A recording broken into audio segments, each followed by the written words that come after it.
Now, we're talking about how to begin a relationship with God without church and religion. And I'm telling you, if you're the type, well, you're sort of getting old and it's time for me to get me some religion and all churches are good and I'm going to go get myself saved.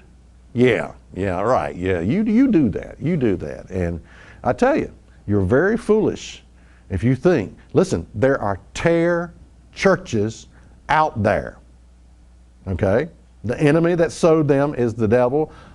Satan places his ministers there in the church as ministers, and they come across as ministers of righteousness. You're not going to be able to tell by looking. They got the religious garb on, okay? The only way you can tell is by the message. The message. Okay? How to choose a support group. All right, let's go. First one, you're going to have to do some evaluation here. You're going to have to ask, what is it that you believe?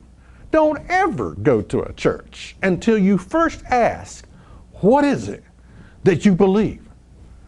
Why would you go to a church without first knowing what they believe? There's only one reason you do that, because you don't believe anything. This is why it's so important to first develop a relationship with God in the absence of church and religion. You first got to come to a point to where you believe something. If you don't believe anything, you're just going to visit churches that don't believe anything. You first have to build a relationship with God in the absence of church. You got to develop some conviction. You got to develop some knowledge about God, about His law, about His commandments, about what He expects from you. You don't just start visiting churches, okay? Now, most churches don't believe anything. Did you know that? They don't believe anything. It's a pep rally to make you feel good about yourself. Let me illustrate something here.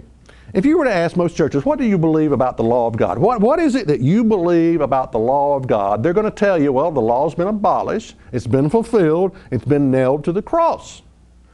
Okay, now let's follow that line of reasoning. Okay, the law, we're talking about, the law. If you ask most churches, well, the law's been abolished, it's been nailed to the cross, it's been fulfilled. Okay. The law defines what is sin. Did you know that? Sin is the breaking of God's law, 1 John 3:4. You can't get a speed limit. You can't get a ticket for running a stop sign if there is no stop sign. Okay. Now, let's just follow this line of reasoning here. If there's no law, then there's nothing that you can do that's wrong. Okay. So if there is no law, there's nothing you can do that's wrong. You don't need to have faith if there's nothing that you can do that's wrong. You don't need a Savior if there is no law, therefore there's nothing you can do that's wrong. You don't need a Savior. What do you need a Savior for if there's nothing that you can do that's wrong? If there is no law. You don't need a church. You don't need religion. You don't need a relationship with God if there is no law, because there's nothing that you can do that's wrong. You see how idiotic that line of reasoning is? You see how stupid that concept, well, the law's been abolished. It's been nailed to the cross. It's been fulfilled. I tell you, you've got to be able to identify, if there is no law, then why are we here? Why are you in church? If there is no law, go out and have a party. Go do whatever you want to. There's nothing that you can do that's wrong if there is no law. The law defines what is sin. Period. That's the purpose of the law. It's the purpose of it. It's to tell you what's right. It's just like that stop sign. Stop.